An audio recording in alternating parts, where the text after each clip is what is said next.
Today I'm going to be talking about how researchers can begin to use the digitised materials in the manufacturing past collection, and especially the visual sources, as historical evidence. Some scholars have suggested that there's something about the visual, certain elements of the visual, that escape our interpretation, that are impossible to pin down in a written history.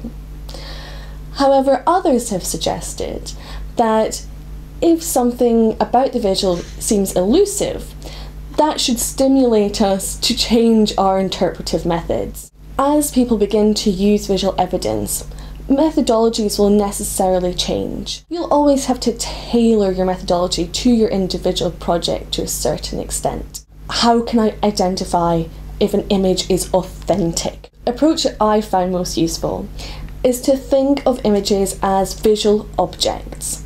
Therefore, they are what they are. They only have agency when they are used by people. So what we have to be suspicious of is our interpretations of the images, not the images themselves. Images are as constructed as any text, and we have to be very careful what we claim images are evidence of, no matter how transparent or real they may appear. A good place to start is always the central sites of analysis: production, content, and reception.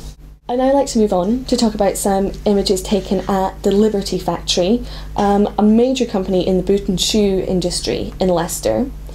And this particular set of images were taken by Joan Skinner, as she and others attempted to save the factory from demolition. So we have here a nice little envelope with Liberty 2001 written on it, and inside we can see some images of the factory architectural features that she was trying to capture, and the kind of correspondence also available in the collection kind of confirms that this meeting did happen. I think you can see some of the group at the bottom here, which involved English heritage, chartered surveyors, representatives of the Leicester City Council. Also in these set of photographs we have some interlopers. We have a selection of Liberty shoes. Now these were taken at the Wigston House Costume Museum, which actually closed in the late 1990s. So this suggests that this set of photographs might have been taken sometime before 2001. So that's just a little kind of warning, if you like, to never trust labels, even in an archive. What Skinner has tried to pick up are the kind of special architectural features of the building.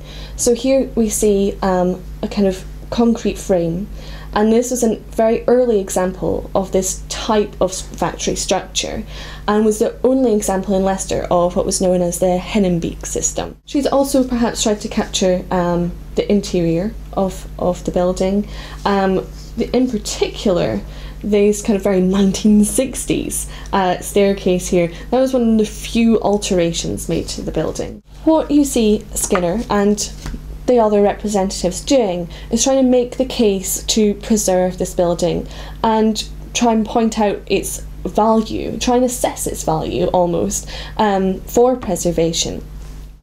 Thinking about the reception of these images, they were more than likely attached to perhaps pieces of correspondence, or intended to be attached to pieces of correspondence that would have gone back and forth between various representatives to try and save the building. Researchers should resist the temptation to kind of try to make one set of images speak for an entire period.